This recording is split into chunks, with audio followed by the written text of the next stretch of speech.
you can't really get much worse than the worst economic performance in the G7 and the worst excess death rate in Europe. I joke a lot about people who are so blind to reality that they have their football scarves tied so tightly around their neck that the oxygen flow to their brain has been cut off. But today, if you're in the business of doffing your cap and tugging your forelock at people like Jacob Rees-Mogg, Ian Duncan Smith and Digby Jones and Boris Johnson, how the hell do you do that today? The worst excess death rate in Europe, the worst economic performance in the G7, the tension between health and wealth, clear from the start, never a straight choice between the two. We said on day one, didn't we? It's all about balancing health and wealth. They've managed to mess up both. That's quite incredible when you think about it. You know, you look at a country like Sweden, which has 5 times the infection rates of its nearest neighbours and its worst drop in GDP, I think, in history. But actually, compared to other European Union countries, they're going to be able to make a case for having at least got something sort of right. Sort of right. Not a country like New Zealand, absolute A+. Germany, B+. The United Kingdom, well, England, it's a U. Is that still a grade in it? It's not even a grade in A-levels anymore, is it? A U? So, unclassified. It's astonishing. And yet, you know, today it just feels bleak. Schadenfreude is a very thin gruel, isn't it? You waving your little flags at Boris Johnson thinking he was going to bring some sort of, I don't know, what was he going to bring? Get it done was the thing. Oven ready? You know? 350 million quid for the NHS, that's on him as well. And here we are. The worst excess death rate in Europe and the worst economic performance in the G7. So I wasn't being facetious. So if you've just tuned in, you won't believe me now, will you? Because I wasn't being facetious when I said, can you think of any glimmers of hope? But I am, desperately in need of them.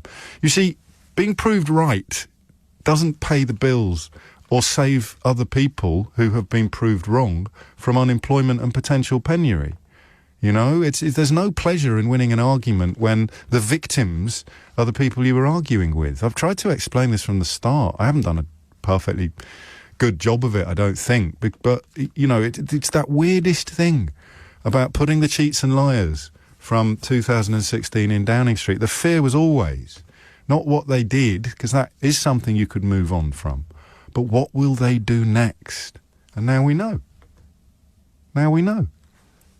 Coronavirus was always going to hit us hard. It would be nice if it had hit us as hard as, say, Germany, rather than harder than any other country in Europe. The economic impact of a lockdown was inevitable. Clarity and leadership was about balancing the two and fine-tuning the tension between health and wealth. Clarity and leadership was about letting us know what was being done and why. And if you want a crash course in what clarity and leadership looks like under these people, have a look at what they've done with the A-levels overnight. Step away for a moment from the economy. Step away from the death toll. Forget for a minute about the carnage in the care homes. Forget about the absolute travesty of a test and trace system that was supposed to be world-beating on June the 1st. Forget about all of that. Just look at the latest story. Forget about the dinghies, please. Goodness, don't forget about the dinghies, whatever you do, because that is what you're supposed to be looking at today. Forget about the worst performing economy in the G7 and forget about the worst excess death rate in Europe. Look, some dinghies. Grrr, fury. It's quite incredibly transparent. The actual Home Secretary today on social media or last night fighting with an ice cream company. Well, not even with an ice cream company. Fighting with the Hoxton hipsters who run the social media account of an ice cream company. Home Secretary, third most senior member of the government. Of a government that's presided over the worst excess death rate in Europe and the worst economic performance in the G7. What's the third most senior member of the government doing today? Shouting at ice cream. And also putting on her crossface while being filmed in Dover. I mean, come on. When do we wake up? When do we actually sort of start acknowledging that the problems being caused by politicians will never be solved by being vile to people born in foreign countries? Gone off on a bit of a tangent there. But it's all linked. Of course it's all linked. It all comes back to clarity and leadership. What do you want, clarity and leadership?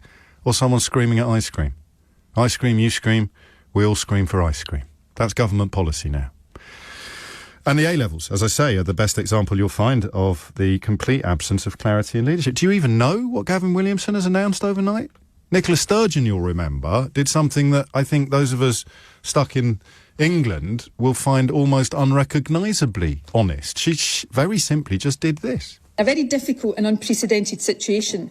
We took decisions that we thought on balance were the right ones, and we took them with the very best of intentions. These were broadly the same decisions that have been reached for England and Wales as well. But our concern, which was to make sure that the grades young people got were as valid as those they would have got in any other year, perhaps led us to think too much about the overall system and not enough about the individual pupil. And that has meant that too many students feel that they've lost out on grades that they should have had, and also that has happened as a result, not of anything they've done, but because of a statistical model or an algorithm. And in addition, that burden has not fallen equally across our society. So despite our best intentions, I do acknowledge that we did not get this right, and I'm sorry for that.